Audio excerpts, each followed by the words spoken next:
Yang saya hormati, oke, kita akan membahas mengenai menyusun esai. Jadi memang di perguruan tinggi itu kalau tugas, niku Bapak Ibu ya, kalau tugas itu sebenarnya ada beberapa. Yang pertama esai, tapi esai ini hitungannya justru jarang. Yang paling sering dilatih apa ditugaskan itu makalah, lalu yang kedua artikel. Tapi tidak apa-apa. Esai ini adalah langkah awal untuk membuat makalah karena ini yang paling ringan. Nah, esai itu apa sih? Esai itu ya tulisan pendek. Kira-kira kalau panjangnya itu sekitar 1.500 biasanya, 1.500 kata. Itu berkisar 5 sampai 7 halaman, ngoten, yang membahas mengenai sebuah persoalan secara sistematis tentunya. Nah, tulisan pendek ini bisa berisi tentang opini mengenai sebuah topik tertentu, biasanya menggunakan struktur bahasa populer, boleh menggunakan rujukan pendapat dari referensi, panjangnya sekitar 700 sampai 1.500 kata. Nah, tahapannya seperti apa? Bangunan esainya.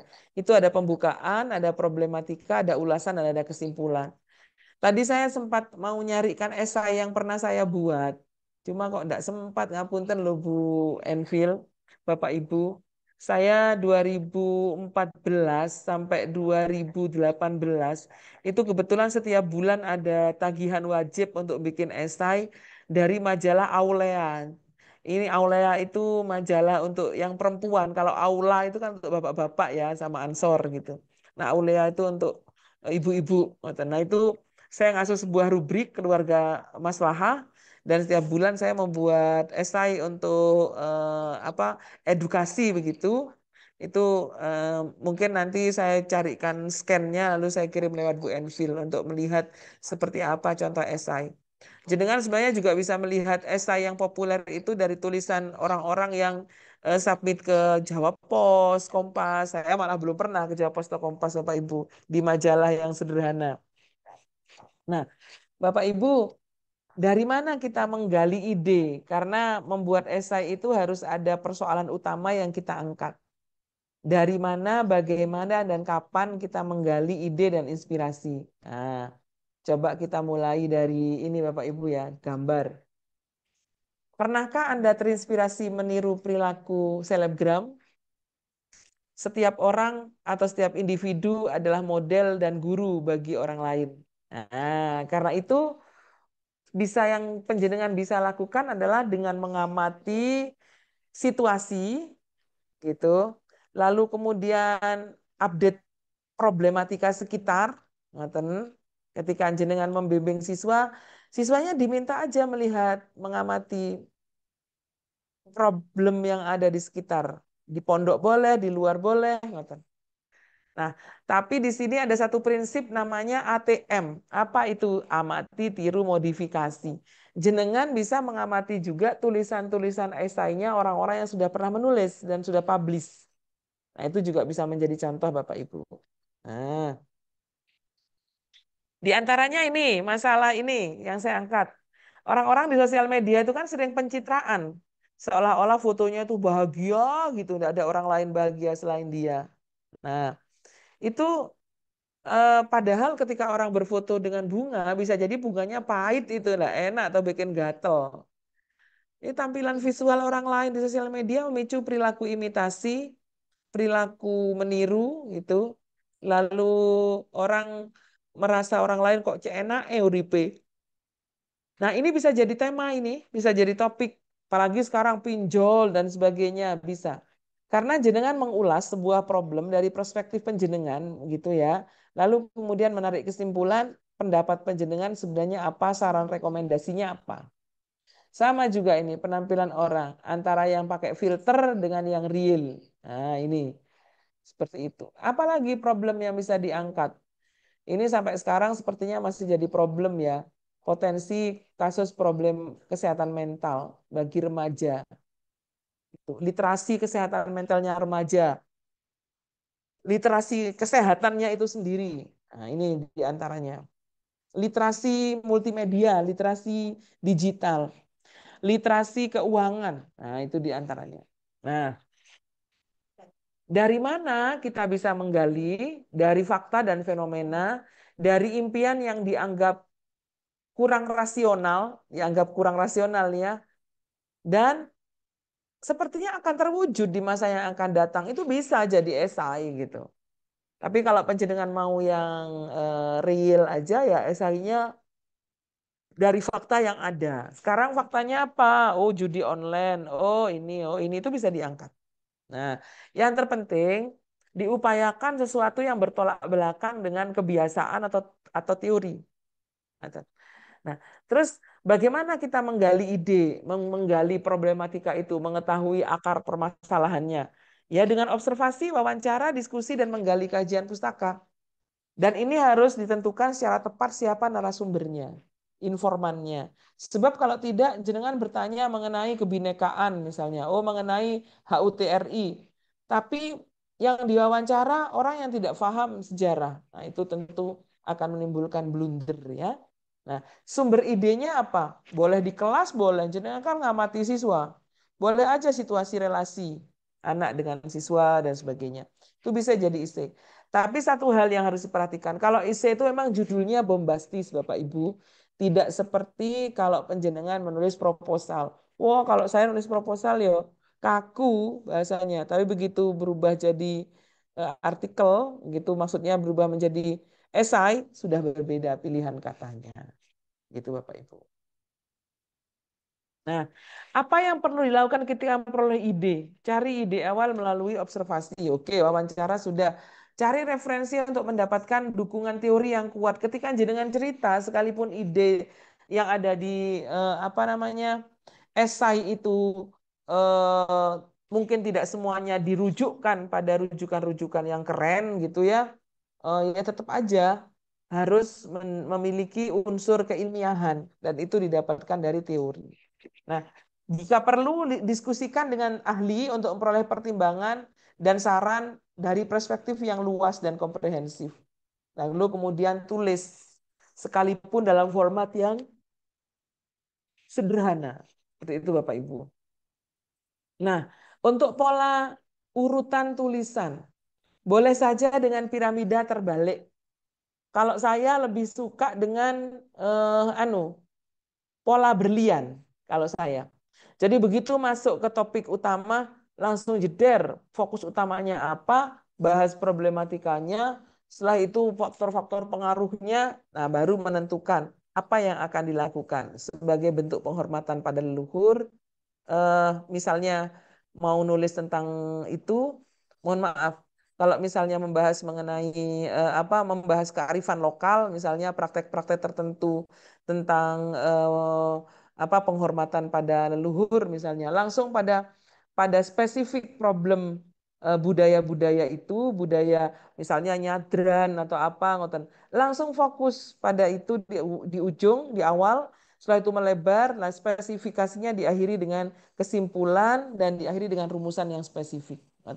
Nah, ini ada seni menyusun paragraf demi paragraf. Seperti apa? Tulis main sentence-nya dulu. Kalimat intinya di paragraf satu mau bahas ini, paragraf dua bahas ini. Nah, itu alurnya bisa meniru lagu, Bapak Ibu. Balonku ada 5, rupa-rupa warnanya. Ini lagu ini sampai meletus balon hijau, balonku tinggal 4, ku pegang erat-erat. Itu semuanya satu kalimat-kalimat berikutnya itu ada kaitan, ada nyambung. Maka jenengan perlu menulis dulu kalimat utamanya. Nah, ketika disempurnakan, itu nanti akan berusaha untuk yang bawahnya, yang berikutnya itu akan apa mengikuti pola balonku ada 5 ini. Jadi susunannya ibarat rantai bertali temali. Seperti itu Bapak Ibu. Nah, jadi emang eh, fenomena saat ini isunya apa, setelah itu identifikasi isu yang relevan, lalu kemudian menentukan judul atau topiknya, merumuskan outline-nya, dan menuliskan isi esainya. Nah, mungkin itu saja dulu sebagai pemantik Bapak Ibu. Selanjutnya kita bisa diskusi, mungkin penjenengan akan menunjukkan menunjukkan karya siswa penjenengan untuk ditayangkan atau mungkin mau dialog. Monggo silahkan. Bu Enfil aja langsung jadi moderatornya. Bu Enfil, monggo. Saya akhiri dulu. Assalamualaikum warahmatullahi wabarakatuh. Mohon maaf Bu, Bu Hmm. Enfilnya masih ada di jalan. Oh, begitu. Siapa yang bisa bantu? Monggo langsung mawon. Monggo Bu, silakan Bu. Mungkin ada Iya, pertanyaan. Oke, Zizah monggo. atau saya? Oke, Monggo. Assalamualaikum Bu Mus. Oke, Waalaikumsalam warahmatullahi wabarakatuh. Oke, Bu, Ya, monggo. saya Bu Elo. Bu Oh, Enfil oke, Bu masih di Ella. jalan, oke. Assalamualaikum Halo, Bang. warahmatullahi wabarakatuh, teman-teman. Waalaikumsalam. Tadi kita sudah mendengarkan Waalaikumsalam. penjelasan dari Bu Muslihatin ya, mengenai IC. Mungkin ada yang ditanyakan, silahkan bisa kami tampung dulu nanti Bu Mus langsung jawab atau langsung tiga baru dijawab pripun Bu Mus. Monggo, saya santai mawon, satu langsung Ya, dijawab. Tapi iya. masalahnya saya agak palupi, Bu. Jadi satu langsung jawab mawon. Oke, baik Bu Mus. Oke, monggo teman-teman yang ingin ditanyakan mengenai essay, silahkan. Bu Mus langsung akan menjawab satu demi satu. Wah, Wah, iya. ini Kalau nggak ada kayaknya yang nanya, saya anu. nanya dulu boleh nggak Bu Ah, Mus? boleh, boleh, boleh, Ya, boleh, boleh, Bu Elo. Semoga jadi saya gini. bisa jawab, Bu Elo. Tadi kan jenengan itu ya cara menggali ide. Nah, kadang Oke, oh sorry sorry sebelum menggali ide tadi jenengan bilang bahwa untuk bisa menulis essay itu diawali dengan baca dulu. Nah, betul, betul. jika jika tingkat literasinya masih kurang, otomatis kan jarang membaca nggih Bu Mus nggih. Oke, oke, Nah, itu untuk anak yang tingkat literasinya kurang, bukan anak ya, misalnya guru juga pun misalnya yang tidak terlalu suka membaca, menggali ide itu kan sangat sulit sekali nggih. Itu saran dari Ibu Mus pripun ya? Mungkin itu dulu pertanyaan dari saya yang terbesit seperti itu. Terima oke, kasih. Bu Elo, matur nuwun. Wah, ini bukan pertanyaan mudah ini pertanyaan Indonesia Raya ini, Bu. Oke. Memang fenomena anak sekarang itu males baca, Bu, apalagi nulis. Tapi tidak semua, tidak semua.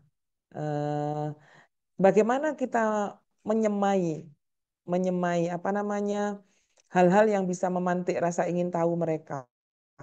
Nah, kita bisa memulai dengan ngobrol, mungkin kelompoknya bisa kelompok klasikal, ngoten Bu Elok, Ya, nggih, dengan menanya kepada mereka informasi apa saja yang ingin kalian ketahui. Ketahuinya pengen ketahui banget gitu. hmm, Kalian ingin tahu tentang hal apa? Problem apa yang kalian alami? Nah, itu awalnya biasanya mereka mungkin malu-malu. Jenengan boleh pancing. Rek, wes ngerti ya masalah suicide, bunuh diri misalnya. Mengenai ini, dipancing aja. Yang kalian rasakan apa? Gini, ini. Ditanya sampai ketemu kira-kira topik apa. Yuk kita pelajari bareng ya. Bu Elok mau ini, nyarikan kalian beberapa sumber bacaan. Kalian baca, lalu kemudian saya ingin tahu apa yang kalian dapat dari sumber bacaan itu. Jangan langsung dikasih kitab anu Bu, kitab yang tebel Bu. Jangan oh kasih iya, kasih kitab mentang-mentang MA Al-Hikam dikasih kitab Al-Hikam. lagi kan. Wah, mendem itu nanti Bu. Iya, iya, Jenengan iya. jenengan cari aja informasi yang dari koran atau dari online gitu di print. Oke, Jadi memang apa istilahnya Bu? Dosisnya harus pelan. Ngoten. iya. Dosisnya paling rendah dulu, di print, terus anak-anak suruh baca. Bila perlu mereka disangoni anu Bu Elok, disangoni Iya. nopo stabilo. Oh Nah, gitu. nah, Untuk bisa jenengan misalnya meng-highlight itu ya. nggih di highlight golek ono per paragraf itu golek ono kata kuncinya rek menurutmu rek gitu. Oh Poin gitu. nggih, poin per paragraf itu apa lek menurut sampean? Nanti didiskusikan gitu. Nah, artikel ini ngomong tentang apa sih? Nah, itu Bu, jadi kita memancing mereka. Apa ilmu baru yang kalian dapat? Yang bermanfaat bagi kamu dan berguna apa? Nah, itu Iya. dipancing begitu. Nanti mungkin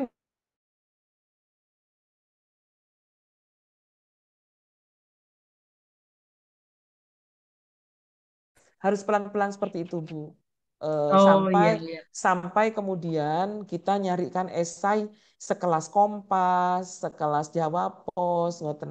Yang sekarang yang kita kita mungkin sederhananya ya Bu ya, misalnya eh, kita ini kan kalian kan orang muda misalnya gitu, anak-anak muda. Misal ngapunten nggih Bu, ngapunten sangat saya pakai isu yang mungkin Lagi itu ya. agak agak tabu.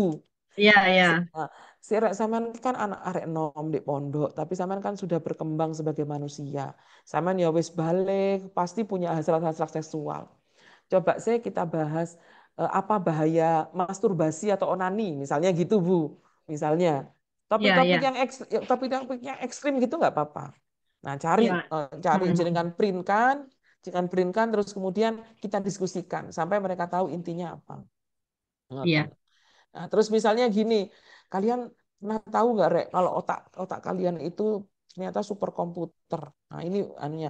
Jadi memang kaitkan dengan diri mereka, jangan membahas isu di luar itu yang Berarti kira-kira yang harus yang dekat yang relate sama mereka nggak Bu Mus? Nggih? betul, betul Nah, Bu. Makanya kita perlu tanya apa sih keinginan dan kebutuhan mereka. Mereka butuhin oke. tahu tentang apa. Nah, dari Iya, situ kalau mereka sudah punya literasi, ngapunten Bu Elok dan Bapak Ibu yang iya. lain. Menulis itu perumpamaannya itu seperti orang pipis, Bu. Semakin banyak air yang kita minum, semakin sering kita pipis. Jadi, kenapa ada Iya. orang yang kadang-kadang mahasiswa saya gitu, Bu, saya enggak tahu bagaimana ngerjakan tesis saya. Sama sedino moco berapa halaman. Nek gak tahu moco ya gak iso petu ide ini gitu. Nanti ini Nah, saya masuk ke pertanyaan kedua, Bu, kaitannya sama pipis itu tadi ya. oh gitu Mau ya. dilanjut dulu. Mau Jadi dilanjut memang lagi. itulah yang dimaksud dengan literasi itu gitu. Iya. Jadi ketika kita sudah literate, eh, kita memiliki tabungan wawasan yang kemudian bisa membantu kita dalam menguraikan, menarasikan kata-kata. Karena sudah ada tabungan, kita punya investasi, investasi bacaan dan literasi. Nah, Aten Bu Lulu. Monggo pertanyaan berikutnya Bu Lulu. Oh gitu. Oke. Bu Elok, Bu Mus. Bu Elok kok Bu Lulu ya apa sih? Wah, Iya. nge ngelek saya ini Bu, ngeblank ngapunten ngapunten. Saya Nggih. itu, saya tertarik dengan statement Bu Lulu ganti kan Bu Mus tadi. Sama seperti teman saya dulu pernah bilang, idealnya itu memang kalau kita suka baca, seharusnya kita bisa menulis walaupun nggak mahir. Artinya banyak Betul. minum, banyak pipis gitu ya. Nah, ini Betul. kalau ini saya ngalami pribadi, Bu Mus. Saya tuh setiap hari pasti baca, walaupun nggak Mm-mm. semuanya buku berat ya. Tapi saya Mm-mm. nggak bisa nulis. Oh, jenengan pernah nulis status mboten? Udah jarang sih. Kalau status Udah WA ya jarang. masih sering lah ya. Kalau di sosmed kayaknya jarang deh. Paling caption-caption pendek gitu aja. Hmm, Nggak mungkin kayak perlu dulu. dipaksa, Bu. Gitu Kadang-kadang ya. kadang-kadang katanya gini, manusia itu ada kalanya perlu dibebaskan, tapi ada kalanya perlu dipaksa gitu. Oh Ya. iya, Jadi baiklah. Berarti misalnya, saya harus memaksa diri. misalnya di Al-Hikam di literasinya jangan siswa aja dong, gurunya misalnya gitu. Hmm. Guru harus punya bahan bacaan. Dan kemudian bahan bacaan itu setiap hari harus dilaporkan dalam 2 kalimat misalnya. Udah 2 kalimat itu aja, tapi di Google Drive. Sehingga ada orang yang bertanggung jawab ngelihat, oh ini sudah bikin, ini enggak, ini enggak. Tapi nanti topiknya bebas aja, dia mau nulis apa, tapi topiknya itu tentang topik itu gitu. Boleh tentang dirinya, boleh tentang kondisi apa, tapi topiknya jangan acak isi dari tulisan itu ditarget kalau sehari bisa 2 kalimat, maka satu paragraf bisa selesai 3 hari misalnya. Maka Oh. ngoten. Tapi tentang satu hal yang sama, ngoten. Ya, nggih, nggih, nggih. Baik, Bu Mus. Terima kasih untuk jawabannya, mencerahkan. Semoga Sami-sami. bisa jadi wacana untuk guru-guru yang lain juga dalam menyemai minat baca Nggih, anak-anak tadi juga ya. Oke, nggih. terima kasih. Mungkin dari teman-teman yang lain, ini ada titipan pertanyaan dari grup Boleh, WA Madrasah ya. boleh, boleh. Eh, Rita kebetulan 2 tahun ini, 2 tahun kemarin kita tuh punya program madrasah bahwa anak kelas 11 dan kelas 12 itu harus sudah bisa menulis KTI, karya tulis ilmiah. Mm-mm, mm-mm, Nah, di tahun ini ada sedikit perubahan bahwa dari KTI kita mau mencoba menulis esai gitu, Bu. mm-mm, mm-mm, Nah, mm-mm. bisakah dari hasil KTI anak-anak yang sudah dibuat di kelas 11 kemarin dijadikan esai di kelas 12 ini gitu? Oh, sangat bisa. Oh, gitu. Sangat bisa. Eh, Kalau KTI kan lebih lebih cius ya Bu ya. Harus Ya, ada latar belakang, ada betul. gap gap antara teori dan empirik gitu kan. Mm-mm. Tapi kalau esai kan lebih mengalir bahasanya. Lebih santai Nah, ya. ini lebih santai. Mm-mm. Anu Bu Elo, pakai prinsip ATM aja, amati tiru modifikasi. Oh Artinya gitu, gini, siap. yang dibaca oleh teman-teman yang versi esai aja. Jadi tulisan-tulisan yang ada di Kompas, di mana, tapi yang Hmm. esai itu yang banyak dibaca. Dan kemudian dibedah, oh bagian ini bagian problematik nih, yang bagian ini sudah mulai apa solusi. Nah, solusinya apa saja, mengurai solusi seperti apa, sampai menukik pada rumusan apa kesimpulan itu seperti apa sih polanya gitu. Itu Hmm. semakin banyak kita membaca, orang kita kita loh terpengaruh kemudian oh ini bagian ini. Eh, sama juga ini saya coba saya membuka.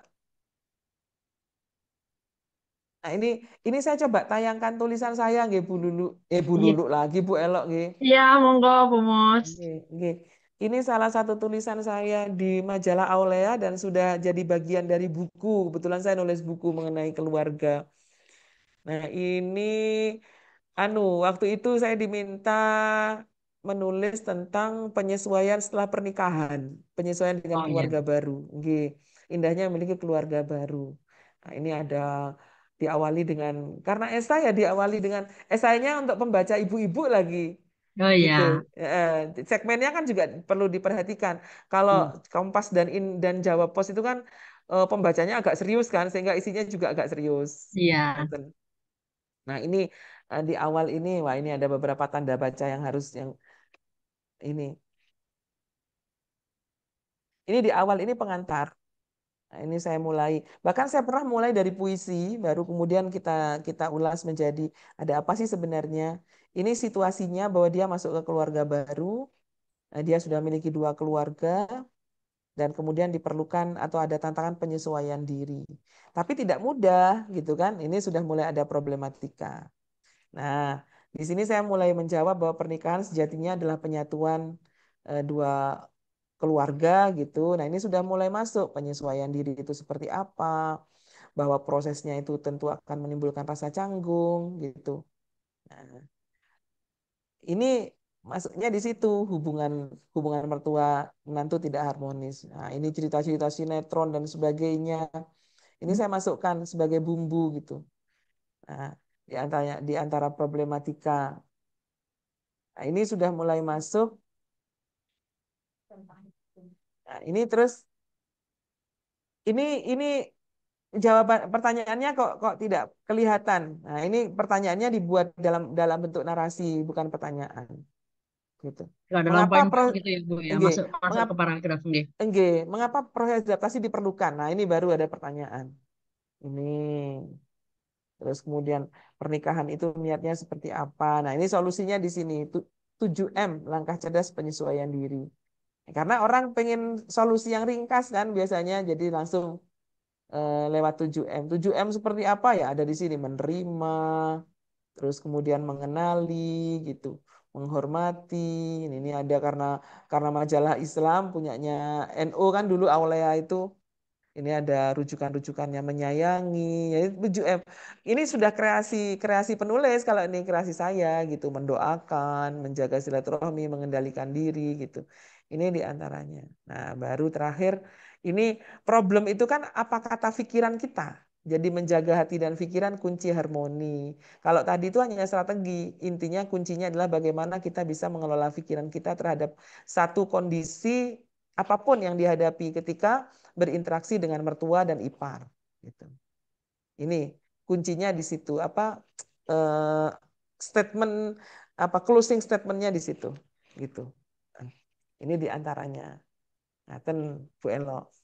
Jadi Iya. justru justru enggak, ya, bagaimana mengemas bahasa karya tulis yang begitu berat itu dimulai dari latar belakang, lalu kemudian nggak perlu pakai metode kan kalau karya tulis ilmiah kan ada metodenya jadi nggak perlu Iya. hanya latar belakang urgensinya setelah itu udah temuannya udah gitu aja udah selesai itu bisa seperti itu.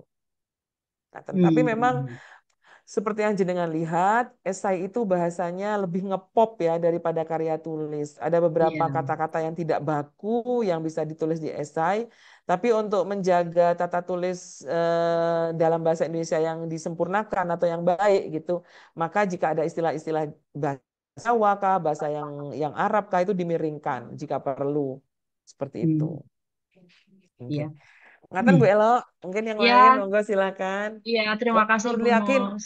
Pak Nurul Yakin angkat tangan ya. Iya, silakan Pak Nurul Nanti Yakin, silakan eh, pertanyaan. Ya, nanti terima kasih, pegel Prof. nanti. Gih, monggo monggo Eh, Selanjutnya saya Bu Elo ya. Maaf mau monggo nanya. Siap, siap, silakan. ditampung Bu Yeti selanjutnya. Pak Yakin, monggo. Oke. Prof, izin tanya. Saya kan Gih, pernah ini tanya anak-anak yang kemarin lulus itu ketika mereka gih, apply beasiswa, itu kan gih. disuruh membuat Di esai, tapi esai pribadi seperti itu. ya, Nah, isinya apa menurut ngoten ya Pak ya? Iya. Nah, menurut Prof Mus itu Gih. kira-kira apa sih yang bagus ditulis di esai pribadi tersebut supaya terlihat menarik gitu loh dan apa namanya Oke. cocok buat apply beasiswa. Oke, ini pertanyaan yang bagus sekali. Semoga jawaban saya sesuai. Oke, Pak Nurul yakin yang perlu dimunculkan ada beberapa hal dalam esai beasiswa itu. Yang pertama, ini polanya macam-macam ya Pak. Ada yang dimulai dari pola visi hidupnya seperti apa, cita-cita besarnya apa. Nah, cita-cita besar itu terinspirasi oleh siapa, gitu. Lalu, apakah juga ada kaitannya dengan pengasuhan, bagaimana pandangan dia pada orang tua dan sebagainya, itu boleh dimunculkan.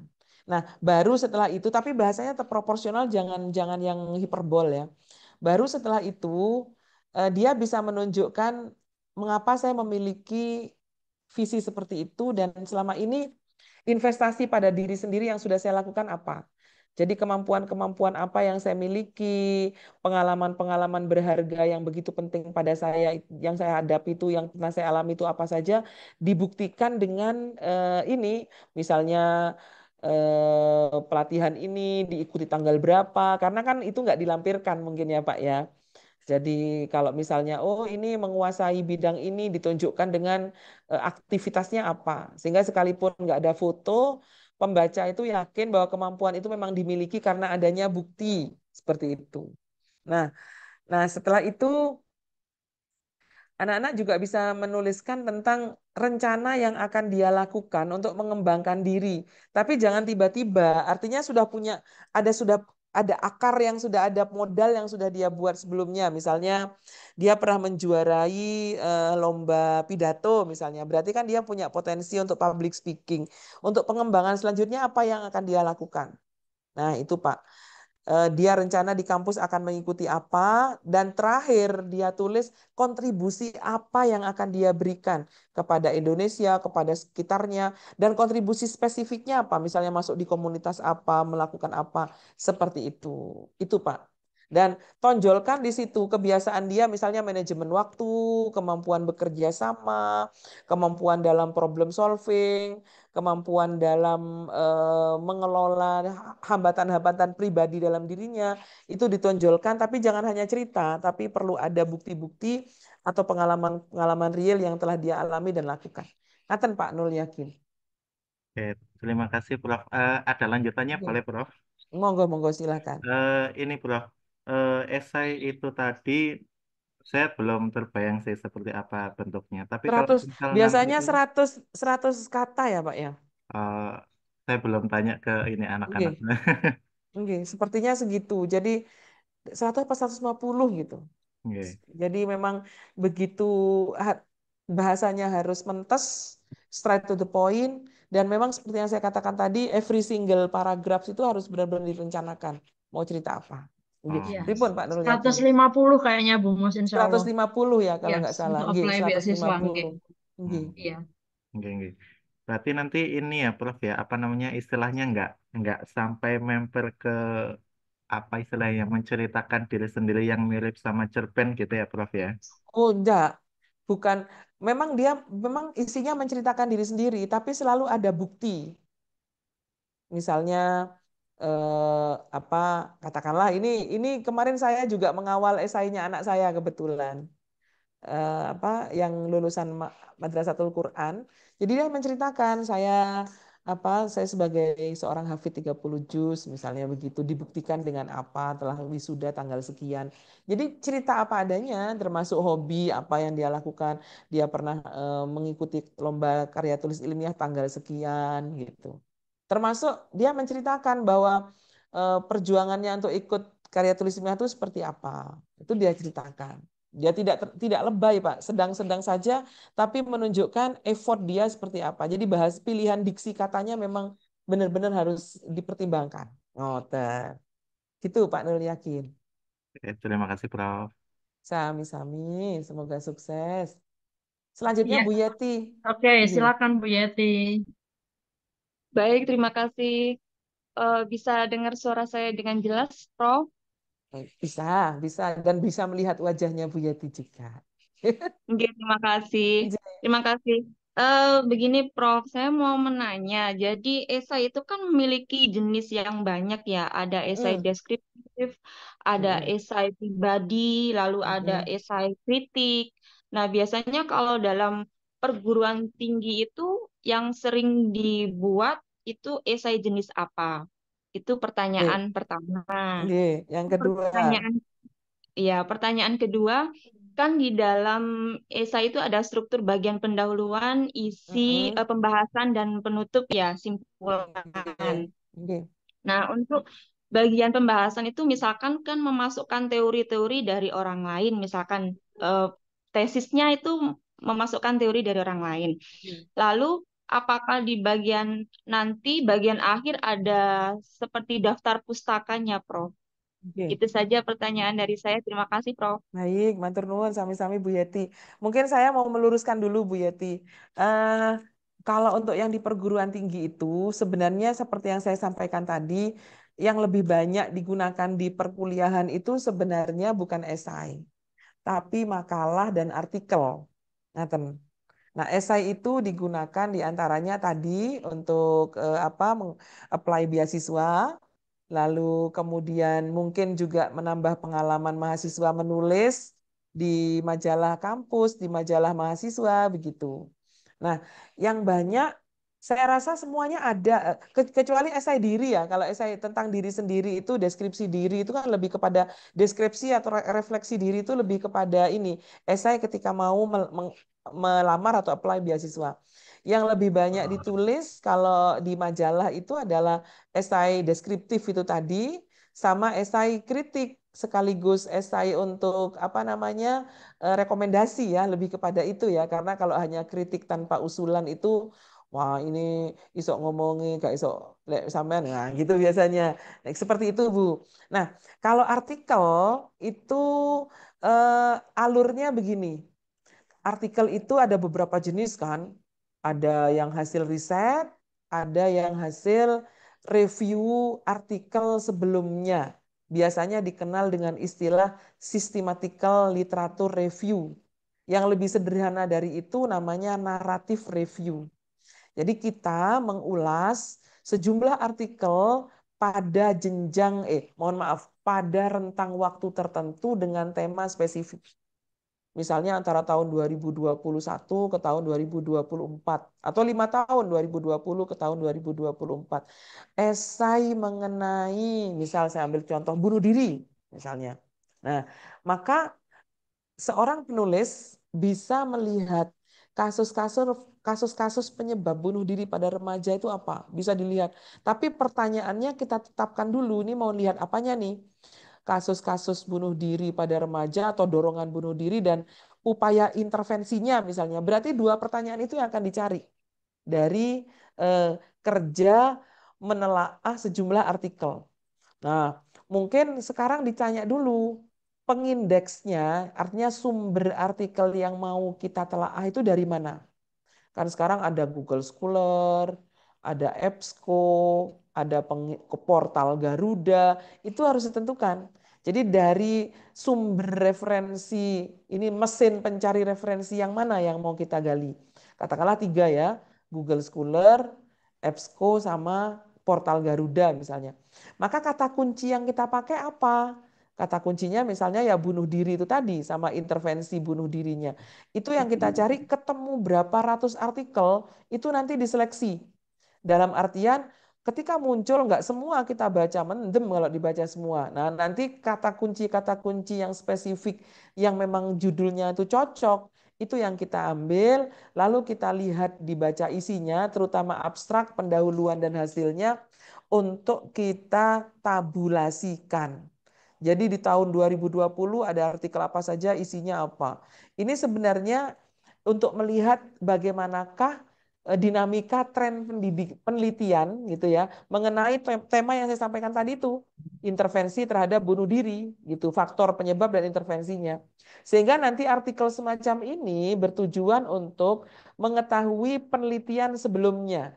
Karena biasanya ketika mahasiswa S2 itu penelitian, S1 juga sama sih sebenarnya, cuma S2 lebih tanya, apalagi S3. Sudah pernahkah ada orang lain yang meneliti tentang hal ini? Seperti apa penelitian-penelitian sebelumnya? Gitu.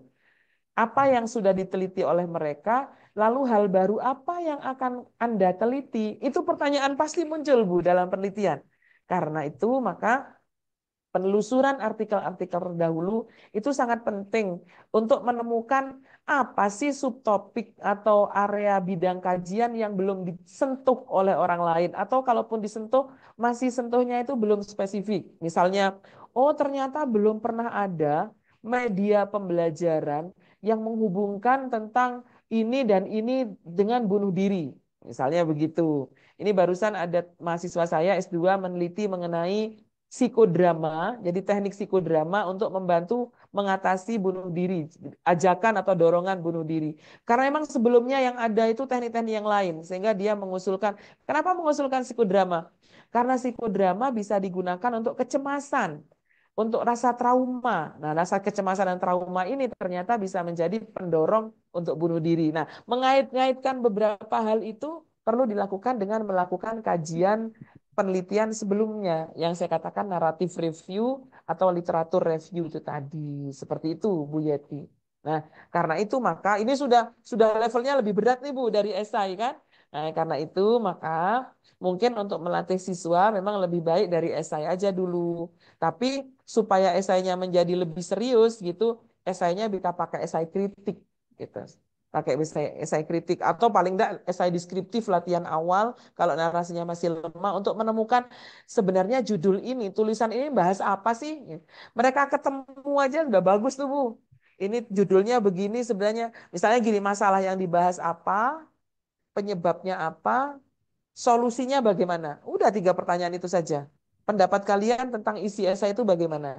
Lama-lama kan dia sudah terasa dan terlatih sehingga bisa mencermati sebuah esai kurang apanya, kurang fokus di mananya. Kalau sudah siswa sudah terbiasa begitu, bisa mulai pelan-pelan naik kelas untuk apa namanya artikel gitu. KTI itu kan sebenarnya juga hampir sama dengan skripsi kan sebenarnya. Bagaimana kita bisa melatih ketajaman mahasiswa dalam menemukan sebuah problem dan bagaimana jarak antara desain dan dasolennya gitu, antara kenyataan dengan teoritik. Lalu di bagian mana kita akan masuk untuk memberikan kontribusi. Hampir semua riset itu polanya seperti itu, baik eksak maupun sosial. Hanya kalau sosial memang riset-risetnya harus lebih kuat dalam artian pembuktian, karena orang sosial itu kadang-kadang dicurigai, ah ini enggak pasti 1+1, kalau eksak kan pasti 2, kalau esai itu 1+1 jaluk piro ayo gitu biasanya. Gitu. Ngaten nggih Bu Yeti? Semoga bisa Ya. menjawab. Anjing. Oke, terima kasih Bu Yeti, terima kasih. Ini ada titipan pertanyaan satu lagi, boleh? Monggo Ya, silahkan. Nggih. yang lain boleh menyiapkan kalau nggak ada loh. Masih ada satu ini barusan japri saya. Adakah tips dan cara pembuatan judul esai yang baik? Kalau tadi kan Bu Mus mengatakan bahwa bahasa esai itu boleh pop ya, boleh nggak baku. Oke. Tapi kalau Nggih. untuk judul pemilihannya gimana ini supaya tipsnya sama caranya supaya menarik dan juga sesuai dengan kaidah pembuatan esai. Terima kasih. Oke, ya sama-sama. Kalau skripsi judulnya kan selalu kelihatan. Kalau penelitian kuantitatif survei itu ya kelihatan, korelasional kelihatan, eksperimen juga iya, apa yang pengaruhi apa melihat perubahan setelah diberi intervensi.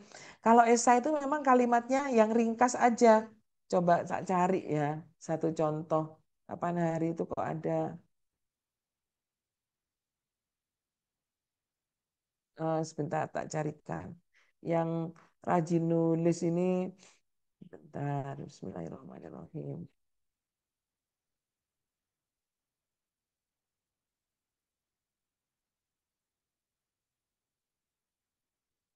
Saya share screen anu nggih ke WhatsApp. Nggih. Oke, monggo. Kelihatan mboten? Eh, Kelihatan. anu saya Lihat. screen chat WA ya. Nggih, Oh iya, bisa terlihat. nggih. Udah, Pra. Oke, Ini terlihat Bu Mus. nggih, ini Iya. kebetulan grup anu pengurus MUI Jawa Timur. Ini Oh ketua iya. kami ini Prof. Muzaki, Rektor Winsa. Nah, ini kan kebetulan beliau haji sebagai tim monitoring Kemenak kan. Nah, ini judulnya memantaskan diri kala berhaji. Sederhana kan, Bu? Oke. Oke. Tapi orang bisa bertanya-tanya, jadi piye sih memantaskan itu? Sehingga membuat orang menjadi penasaran. Jadi Mhm. salah satu bahasa esai itu memang judulnya itu bikin penasaran, gitu. Ya, kita ambil contoh lagi. Ini kan pasti penasaran bacanya. Tak carikan lagi kapan hari itu. Sebentar.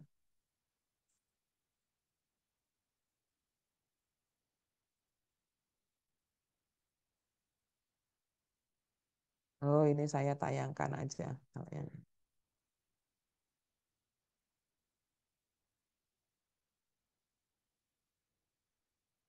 Ini tulisannya Pak Menteri. Pak Menteri Menteri Muhajir itu kan dosen UM beliau. Muhajir Effendi itu kan dosen UM. Nah, ini beliau nulis judulnya ini. Memahami Perlinsos, Bansos, dan Jamsos. Gitu. Ini ini deskriptif saya rasa ini. Kalaupun ada kritiknya ya tidak mungkin sangat tajam karena kan ya pelakunya langsung gitu.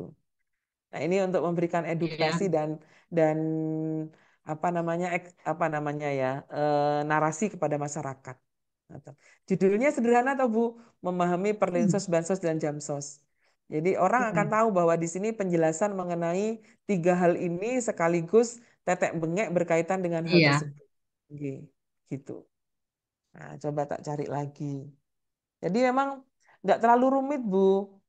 Eh, ini ada juga. Nah, ini kapan hari itu rame tentang apa ketika ketua salah satu petinggi partai ngebet menjadi guru besar. Akhirnya sampai dia mau menghalalkan segala cara. Sampai ada judul artikel itu yang di-share, bukan artikel ya, lebih kepada esai kan sebenarnya yang di-share oleh Ya. salah satu guru besar itu kebelet jadi guru besar. Gitu dok Oh judulnya. gitu. Nggih, termasuk kebeletnya dibikin bikin miring gitu. Kalau ini kebesaran guru besar, bajunya kebesaran topinya ini ya. Nah, I- ini kan ini bisa jadi artikel kritik ini juga. Ngoten. Iya. Ini di antaranya. Monggo, eh, artinya esai itu kan sebuah narasi yang ringan, tapi di dalamnya ingin ingin memberikan usulan atau solusi tertentu, sekaligus menarasikan atau mengedukasi masyarakat. Sehingga judulnya jangan panjang dan lebar. Mungkin eh, 5 kata itu udah cukup kayaknya, terlalu panjang. Oh Gitu gitu. jangan terlalu enggak. Kayak tadi saya kan indahnya keluarga baru kan sederhana. Orang jadi tahu kayak apa seindahnya sih kan gitu. eh saya pernah bikin esai juga yang itu ada seorang bapak-bapak gitu curhat, anak saya kok begini ya perkembangannya. Maka saya bikin judul itu Setiap Anak Istimewa, gitu judulnya. Hmm. Nah, itu nanti orang kayak apa sih maksudnya? Nah, itu orang jadi apa bisa apa ikannya penasaran lalu kemudian membaca gitu. Iya. Ngaten Bu Elo. Iya. Oke, Seperti itu. terjawab oleh Nggih. Bu Miftah tadi. Kebetulan beliau di stasiun berisik jadi Nggih. itu apa menitip tanya. Ada Boleh, lagi boleh. pertanyaan masuk ini Bu Mus. Monggo, monggo, enggak apa-apa. Eh, apa namanya esai dengan feature itu sama nggak ya? Ini bacanya gimana ya? Oh ya, Features, pripun features, itu? ya, features. Features, nah, Nggih, nggih. itu. Ya, memang features itu ada keunikan sendiri. Sebentar, saya harus khawatirnya nanti saya keliru. Kalau features itu lebih kepada storytelling. Jadi ada sesuatu yang Hmm. apa ya? Biasanya itu berisi tentang figur atau ada kelompok.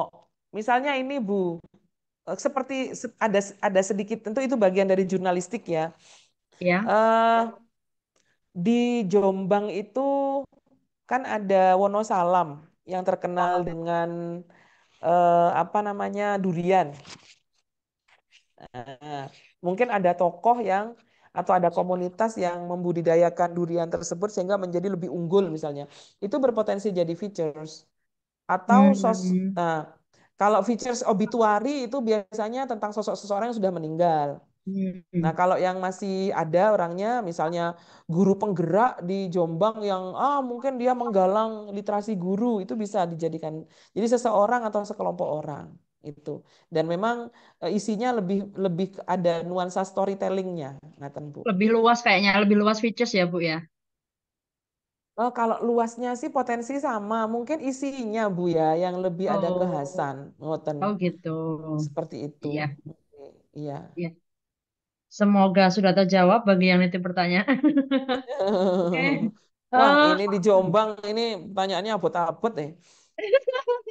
ini Oke. tadi itu apa namanya ada pertanyaan yang Bu Yeti tadi sepertinya Bu Mus belum belum bisa bergabung lagi secara Oh gitu. iya. Tanya lagi. Yang kedua, Beliau, Boten, tadi iya. pertanyaan kedua sepertinya belum terjawab. Oh apa Misal itu? Tentang dalam apa? semisal dalam esai mengambil teori dari kajian pustaka, apakah di Oh bagian akhir bisa esai saja. menyertakan daftar pustaka? Bisa. Oh Saya bisa. sering melakukan itu. Misalnya pernah mengkaji mengenai ini apa kecemasan. Mhm. Itu kita kan nggak bisa kecemasan itu apa sih yang terjadi orang trauma itu seperti apa sih? Saya biasanya merujuk pada teori itu. Nanti kalau misalnya ndak ada rujukan, kalau ndak ada daftar rujukan di esai, di dalam beritanya baca buku ini, begitu. Bisa begitu, Hmm, Bu. Nggih. Jadi kita iya ndak iya. sekedar dimasukkan ke dalam narasinya, Bu Oke, Elo. iya iya. Berarti Mm. kalau misalnya yang ditulis dalam esai itu memang Iya. merujuk pada teori tertentu, nggak ada salahnya Mm-mm. memasukkan kajian pustaka Iya, di belakang heeh. gitu ya. Ya, jadi Iya iya. di belakangnya kadang-kadang tidak perlu ditulis rujukannya, Bu, karena esai tidak mewajibkan. Kalau artikel kan wajib ditulis Iya. rujukannya. Sehingga Bu Elo atau Bu Yati bisa menulis gini, menurut ini dalam buku ya tahun berapa Oh gitu. menyebutkan gitu, Berarti seperti langsung itu. di dalam kalimatnya Langsung ya, di nggak dalam perlu narasinya, dibalik. Oh iya, ya, nggih, siap siap nggih. siap Bu Mas. Ya, terima Misalnya kasih siapa untuk dalam jawabannya. jurnal ini berjudul apa menyebutkan langsung begitu. Oh iya, Nggih. oke. Oke, terima kasih Bu Mus. Jadi Nggih, begitu kami sami-sami. titipkan pertanyaan dari Bu Yeti. Ini durasi waktunya sampai jam berapa ya? Sampai imsak kurang 10 menit, Oh, Bu. sampai imsak kurang 10 menit, baiklah. Iya, Mungkin ada heeh. pertanyaan lagi dari teman-teman yang lain. Tadi sudah ada Pak Yakin, ada Bu Yeti Bu Nur yang sudah Azizah ini bertanya. angkat tangan. Bu Jangan-jangan Nur ketutun. Aziza, oke, terima kasih. Bu Nur Aziza, silakan. Dibuka kameranya dong. Cek mangan. Terus semangat. Masih ngunyah ya, Bu ya? Bener-bener. Eh, Bu. Atau pertanyaannya diwakilkan Bu Elok, Bu. Jenengan Halo, ting ya, eh, terima kasih. Terima kasih Belo, terima kasih Ibu. Assalamualaikum nggih. warahmatullahi wabarakatuh. Waalaikumsalam warahmatullahi wabarakatuh. Eh, Gini, kebetulan saya itu masih ngajar di MTS, Nggih, Guru Bahasa Indonesia. Dan ternyata di nggih, kurikulum Merdeka ini agak sedikit kaget karena banyak nggih, sekali pembelajaran menulis. nggih. Terutama ada penulisan artikel ilmiah populer, gitu kan Bu. Mantap. Iya, ternyata di kurikulum Merdeka itu ada. Agak kesulitan memang mengenalkan tentang menulis ya kepada anak-anak ya, Nggih, apalagi tingkat MTS. Kadang-kadang nggih, kita SMA aja kita masih kesulitan juga. Nah, nggih. sebenarnya dan itu ternyata pembahasannya juga sedikit agak Berat berat. ya, Bu ya? Nah, Hmm. iya, sudah 1 tahun kemarin itu sudah kurikulum dua tahun ya kurikulum Merdeka. Itu berat banget kalau misalkan artikel ilmiah populer itu, apalagi minat literasi anak-anak kan kurang. Nah, Nggih, yang saya mau tanyakan Bu, nggih. sebenarnya untuk tingkat MTS itu bacaan yang nggak berat-berat amat itu seperti apa sih contohnya gitu loh. Nggih. Baik, Bu Saya Nur memang Aziza. materinya sudah merujuk ke situ. Nggih. jenengan guru bahasa Indonesia ini sebenarnya sudah ahli, ahlinya ahli ini sebenarnya. Terima Ngapunten nggih kasih Bu, saya jenengan, Bu. izin anu nggih Bu, sharing ya Bu ya. Nggih, sharing, Eh, Bu. Terima kasih Sebenarnya sebelumnya. berat tidaknya kita membaca atau memahami sesuatu itu kan tergantung kebiasaan gitu nggih. Kalau seseorang dari kecil udah terbiasa, meskipun memang perkembangan kognitif seseorang atau individu itu ya bertahap. Untuk anak SD misalnya, kalau zaman saya dulu ya Bobo kan biasanya bacaannya, majalah Bobo gitu. Tapi kebetulan saya SD itu sudah terbiasa membaca bacaan berat selevel jenengan mungkin ada yang bapak ibunya guru agama. Di Kemenak itu kan ada majalah mimbar Oh pembangunan ya, agama. tahu Nggih. saya. Itu bacaan saya SD Bu itu Bu, karena enggak punya pilihan Wow. lagi sama Bobo. Terus kemudian abah saya itu setiap minggu selalu membelikan saya cerita Nabi itu, yang apa namanya komik ya kalau zaman dulu, buku cerita. Nah, eh, sehingga dari kebiasaan itu literasi itu terbentuk. Meskipun dulu di pondok tuh enggak ada kewajiban apapun. Ini mohon maaf saya cerita saya sendiri. Saya terbiasa membaca, terbiasa sampai sanggup mesin ketik Bu. Saya ke pondok itu minta mesin ketik sama abah saya untuk saya menuliskan apa aja yang ada di pikiran saya di mesin. Dulu kan tak tok ya, enggak ada laptop zaman dulu gitu. Nah, seperti yang saya sarankan kepada Bu Elok tadi, Bu Nur Aziza.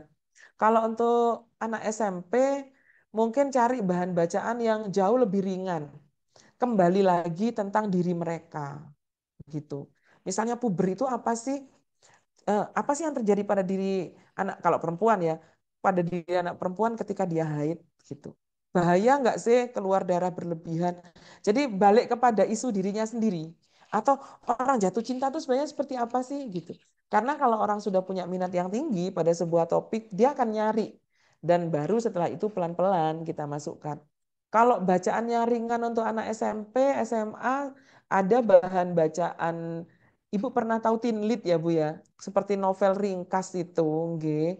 Tapi kembali lagi kalau memang dasarnya dia tidak pernah kesobo apa namanya ya bacaan, Teen Lead sekalipun ya cukup berat bagi dia gitu.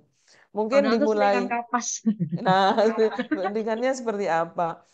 Eh, di antaranya buku-buku cerita fabel itu kalau untuk anak-anak SMA, SMP mungkin sudah tidak terlalu menarik ya karena mereka kan sudah mulai puber. Nah, memang teen lead itu di antaranya karena teen lead itu rata-rata kan relate dengan kehidupan mereka yang jatuh cinta lah, yang puber lah, yang jerawatan lah dan sebagainya gitu. Kalau saya sih menyarankan itu.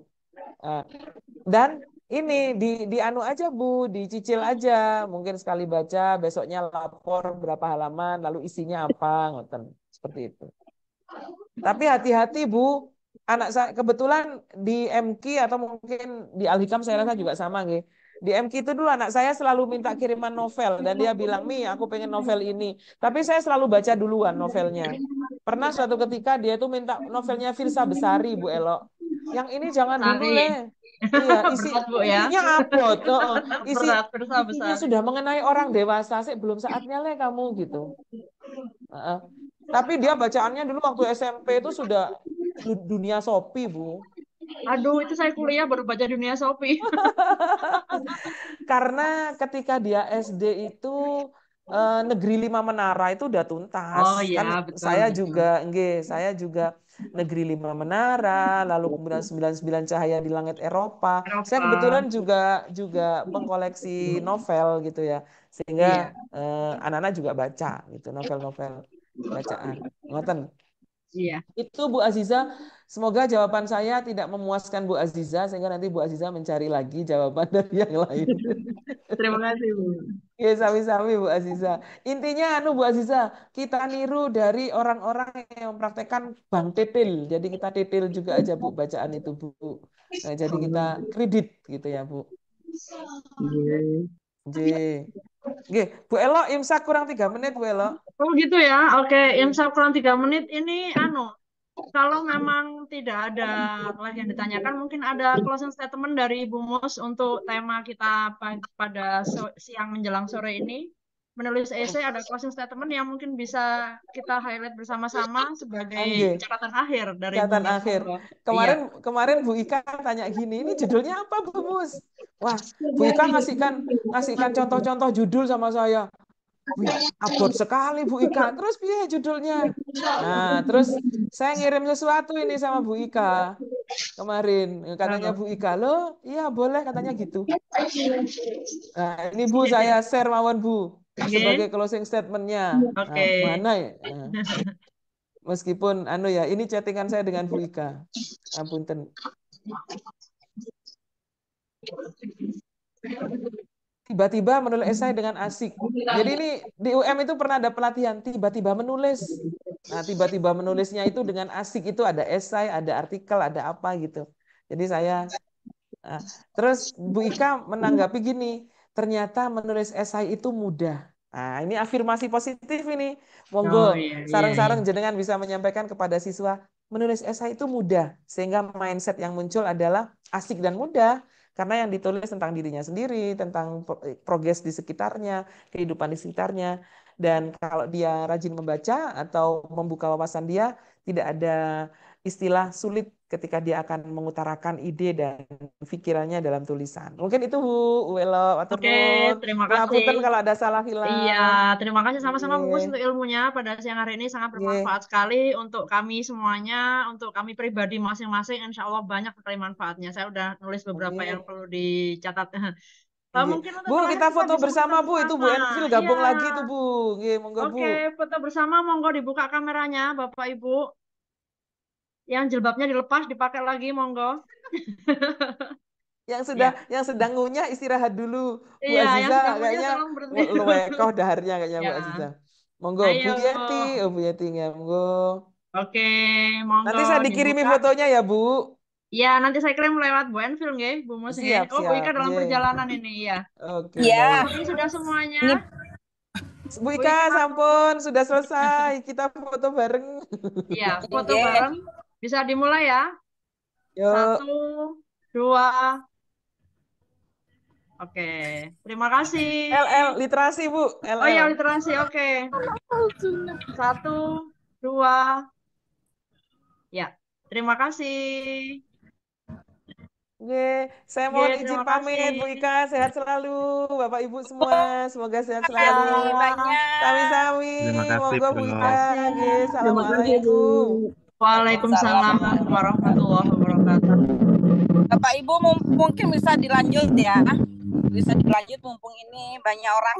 Banyak. Saya baru aja naik mobil habis apa? Ya baru jalan ini saya. Baru masuk mobil. Bu Yati bisa disimpulkan bagaimana? Jadi kalau menurut saya tadi memang kan sebenarnya di kelas 12 itu ada materi menulis esai, tapi berupa esai kritik. Nah, ternyata kalau menurut Bu Muslihat tadi, kita ambil aja topik-topik yang ringan, masalah di sekitar kita. Setelah itu masalahnya apa, problematikanya apa, lalu kita Solusinya. cari bacaan-bacaan, ya, lalu solusinya juga apa. Nanti insya Allah sudah ada gambaran. Kan khawatirnya esai yang berat gitu kan, yang enggak. di perguruan tingginya itu ternyata enggak, ya esai seperti esai deskriptif, esai pribadi, dan esai kritik itu Bu. Jadi kita sudah bisa disampaikan ke anak-anak atau nunggu gurunya buat dulu atau bagaimana? Bisa anak Bu, soalnya itu ada materi juga di bahasa Indonesia menulis esai, jadi nanti biar saya sampaikan ke anak-anak. Kalau misalkan teman-teman mau membuat esai juga nggak apa-apa Bu. Iya. Majalahnya Gurunya ya siap nulis nampung. itu. Majalahnya siap nampung. Oh Nah ya itu tuh. Bu Liza bilang majalahnya siap nampung esai dari Bapak Ibu guru. Ayo Saya kita kebetulan belajar kan nulis apa belum enggak? terbit ya. Oh, dulu itu kan ada jadwal nulis tuh, ada jadwal nulis untuk guru bulan apa. Lah kemarin saya Ya sempat ini dimintain sama Kesha Fatihah waktu dia kelas 9. Saya kira mau buat tugas itu, ternyata buat di majalah. Iya, Bukan di ya? majalah itu enggak. balok. Kalau saya Iya. gini, kalau saya nggak usah patokannya yang kapan hari majalah. Tetap kita nulis. Kalau kita sudah nulis kan enak. Tinggal nanti tim majalahnya, oh ini tinggal ngambil aja kan harus tulis Oh iya, gurunya. mana yang